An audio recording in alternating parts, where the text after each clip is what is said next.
Mame Mau Akwaba and Faumbra Ghana in some TVGH so what frame me Adjoa searching. Let me address President Mahama and then I push him for directly. And I no pay. CID for from Safre, another social media activist of NPP. I ain't name sending a bakusi. Omobe manipulate and marano, etiti and a fan who piso. I violate the freedom of speech and Ghana constitution no. Ediamano. Na President Mahama, you are the greatest beneficiary of abuse of power. Ekoswa ye can NPP for Kasabuwa Shom yem. Ye chichi NPP for left, right, center. Kochilo bibi ane ache. Woken bibi ane ache. And the fact is, what come on what to call it those fools to all that say or support you. In fact, we say chiri. Na NPP mebu sa menka semba konchiro. And as someone you walk at when they say a da will party NDC be opposition. Wabusiafo wo hu ma Sharaf oba Sharaf ene unuan Ibrahim Muhammad mom keka ho no same emra Ghana mra no any same police structure and national security we will come after all of you one after the other. When we oba Sharaf events boxing events are organized wo Bukum boxing arena ho o man sa luxurious casual o ma organize over time no da NDC be co-opposition no. They will account for every one of them. And you see, the obnoxious bail condition among the two chairman to miss only other NPP force on they will see a fearsome crescendo of that kind narrative. And President Mahama who said, we in Shanghai, a shetty MIT social media activists for a violation of fundamental human rights. I swear to God. And you see, Unia Ibrahim Mahama, oh my God, Japadia. Muria edemano mo sesa demano da my minds na madia mano me say yenye ne sa frase we da MPP ebeba power and the NDC be co-opposition Unu Ibrahim Mahama he will have a lot on his plate to deal with. I'm telling you, when you see mufrin say bia mo and na for MPP mu enti eduru ho no ma you will call upon your friends to intervene, but this is the strategy. And remember na MPP mu eduru ho na say MPP ni bi intervene, we will call that person out openly and we will unleash the youth of NPP on those people. And how are Saffron, you better treat them NPP.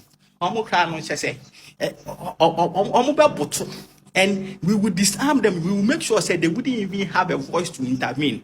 And to say, I will say, Bia, a drew on a young beer, mobile frame on now for NPP to intervene there, and you are deceiving yourself. And some strategy said, oh, Echo 2028, I'm mobile categories, mobile friend MPP phobia, musica, or Mundinia campaign, near Kaha, mobile Mendy bridges. I am say, and Nuna mobile in 2028 to offset Star Abura Moody MPP. Social media activists, MPP4 in 2025 and in 2026, the end now gone Moody. The point that I want to tell you, say, Saturday, we will never let it go. President Mahama, we will never let it go. We would never let it go. We will do my year as president now. We be the court akweniaba. We be the police station akweniaba. Only we yere any woman, any woman. I swear to God, we promise our MPP mebu. SMN control. And as usual, me catch the MPP for no. We be through one more. Be say ye de ye law and not die there. Ye book to say muna munja man and can. We bet you need trust.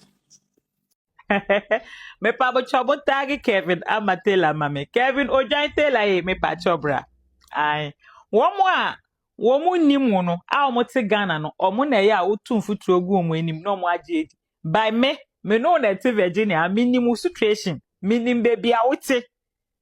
wono wa kwakwaje mental health card a etrese wa bodam wadwen enye adwuma eno nti no unye adwuma nti uti low income aban ama nkrofo mo yaresa no low income ena wutim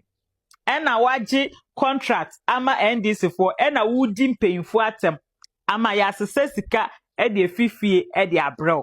Kevin se wudi agra mete woto ama yetu we fi low income no mu me no nete I know where you live wudi agra mete woto ama yetu esi abontene se waso afofra enye yewura kufo wa bobra o kufo wa bobra se wo bebisa se kufo eden no start ye ena odi wieye bisa se eden na kofo start a odi wieye because ekwan a kofo ye hospitals osiye Hippic odi ye koye kofo buses odi baye free health insurance odi baye yenkwa wo nkwasiafo te semu odi baye Jubilee House a yetim kofo esiye eno ti waso wa fofora fatina baby din se NDC for ahanwa be careful, know where you shouldn't go and know where you should go. And yes, sir, ye memma ye two ways abonten. One basement one ye dear mouth because of Usiwa board ama yama card ama uti basement on. So we ye bear man as a fee na uti amisi p free basement on a brasoro. Say your property and I say uspeniska at the high dia missy p free basement or nebra. Ya hwe be mana ne nsa ehyehyehye no bo wo hyehyehye no bo hwe preko Kevin Taylor bola bed me say eye na say wo bipolar no ana wo dam no ba na say wo pe obi edi na tema eye afa wani kwakere wo bo ase wo papa mpanyin bone kwase ampanyin na wo kwa akodi wo ma metwe na wanhye condom no eye ono ene nam no so man kwase apanyin ti se wo abawiase ana se wo sori na wo penso a fakodi wo maame panyin bone kwase apanyin na wo no so wo kwa kodi kwase apanyin kwate aw obewi afa posunontu no woji wo kwase ase abawiase ene Ghana for hetete Kevin Taylor won shata de pada yehu wa won shata de pada Anope NPP for yeni abrese krodom de beba bestia ne se ye beto snap kosua ne abru ya mabo adeja ye bobo adeja mema ne ma e ma de ye bo adeja bodua e kopa pa eye adwuma ntem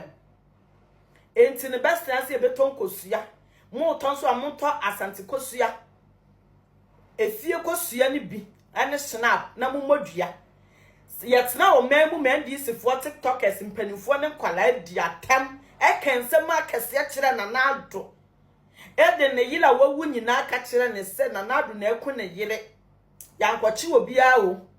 ensem NDC for kan ya kese mesofu bi ne kan wa yemfantini wose abodaya yanchi obi a o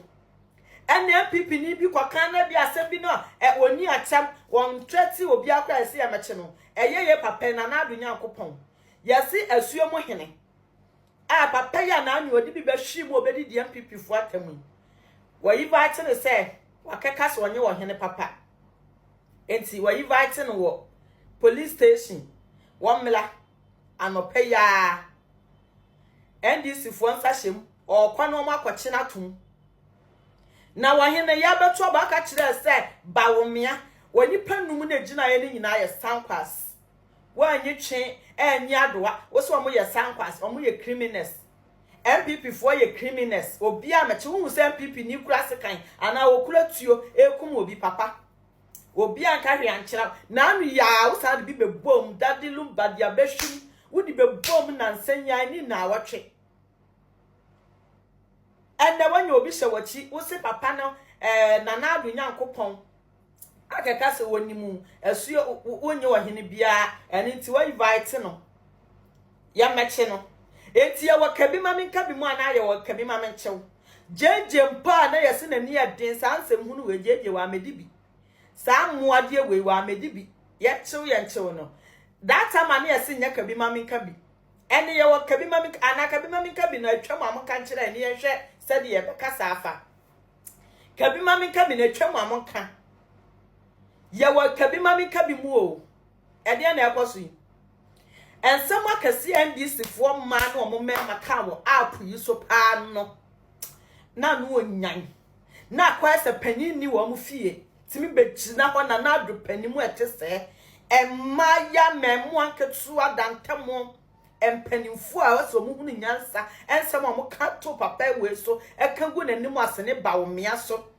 bawomia kula ne ma de da wo ayim obi anka hwe ankyere wo mo efise politics de obi atimi ka na adwene a opa kyere wo by NDC fo hu ne say ye politics ni afa ne personal ni ye kan sama kese ni wo momo no ya nche wo mo hwe app yi so a me wu nkofo bebre video wa ensam wo mo kan ye no kware so mo kan fa ye ho a ye de se ye de ne wo mo a ye ne wo mo a ye kra de nye yasem na ye mpanimfo me mitimi kakasa bi nkyere asiedu nkatia ana mahama adwenkyere de ye nyina ye be kyere enso no na nadu mu jato ho said ye wonantwie ni dua anka ne to okonfo anka wonsam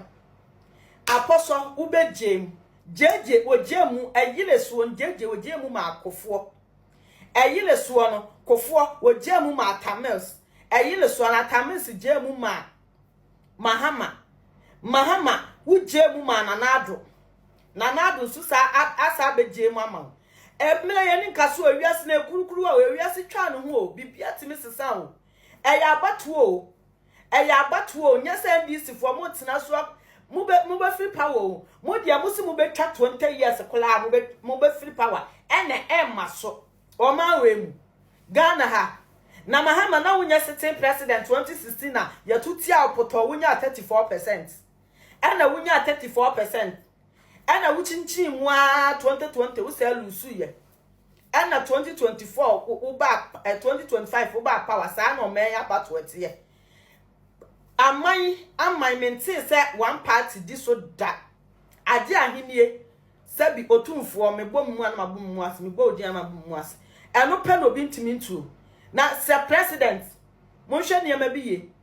ya papa nyame cha wachi wado ba kwa aba hwi ni ho abeyew papa we di abedi NPP fo atem obi a invite na anchi no ewiase dia da na eda ni ewuo wo ho yale wo ho edam wo ho enifre wo ho stroke yale wo ho na mohwe ne ma biye suom eni it is abo we yen so ne so krono say refi landing ba ya wonya sika kakra ode kosi wote bia kofa kola 18 years 19 years ne twempena ono ane yira ono na wo nkwala no waja na kofa kola kete okona ko we ahyi no hye mununkum ma okofa fire service for bakro mutimi num ja no ana president mahama nyimu no ko ba ni post what you say ode rubber nkapogu ninsa odo hu na ninketenkete jimi nhu a obana ko we ahyekyire wi a 2x4 dua kura swa onu kwasi ring gold ni fie na kire suomfo enkwala wi nom gama de se ofase yesu le ofa ne ofa na me si monyi no fie abodan fo nko an to ko de se akyekyere wi na odi maponko be kokoma enti se a chopa na ne mama ye ma NPP ni Ghana fo no pa yi se enu ga suomfo mpanifo nyina hia enom de ahema no se me mpa che o masuomfo what you say because wa obon ya to ba bi nka na sa kwasi ring gold ade na yedam eti wo ye ne den dam ne beba na wi ni so onyai wo hu wo kwa no akyekyere wi ni na se da ho a ye fensen ablantie onya 20 years 20 montra wi na wa kyekyere da ho no 20 years abemo wo timi montra nti yesre mu acha pa ne de mamu because as ablantie wi no ade na be ye dam eti ho a no kwhye anaba ontu hu se wonte nka na se wi ni wate so da bale chini bebre ne pe na ba nti yesre mu mo fa nche no why mo fa nche mo fosu ya penten on no desk yesu yi opa mo chew oso opa chew mo fa nche no naja ye fen sen o baboni a o ye den abetu ba bi nka sa akwa gini fo bodamfo ya ye fen sen nyansa bi ni trimi wi ya agi na dwen no nti ye pa mo chew why enie esuomu hia nkasa ana odasie no nwe esuomu hia nkasa ohin oman hia nkasa ana odasie no ti wei ene poni tumi kakra bi ohin yo ana osi o mini kontri hene enti sana tie dia abusuan so a tie ni yo abusuan so a kontri hino aduru musunie eti mumpo mo de hyemra enya so muhini ne kofa akwase we ni ba yo mame nkoleti mo ha enya aso muhini ne kofa no na mum na busuafo na omo so esanse dam ne wo fie ho ntino oso muhini se aduru bra esi kontri hini enti abusua ebia me fanse abusua fanse bia na muna edrum so enti munyi bema ba ko mumra satem no na jelman so Finlandia ba ye de ni free prison aba and wonu se busunya so de unye febutre ba ye se enti sa kwase empani we no na sem wo kotu de nanka hene na duru no so pa no wono ene na sem one ni nia wo a enam so mo de ko na kotu kwa na yamfa ama no oye bukman e o kade sesi a de na oye pani a hene duru so no anom de koma akwase yi se ofre brotra banti ana sa busunya na ofri mu no ekofa aboai efre brotra banti no munum se sa wakọ jail kwa na ba ye deport no oto ontimi ma ero babia biem wakodam emfie num ana deport no be fie o be fie no ana busua no edi mirika hu ni koma asumuhe ana asumuhi on de se mo na mo ye busua ana mo hwem na mo se oni nipa oso ani se mabusua num ana ono so gye no oya amane ne amamre eni se gunya so abosumi nsia ana asumuhi ti se dabi sa kwase wakọ jail mfie num sa bue woni nua ba wo sa bue wi headquarters ewo omabusuam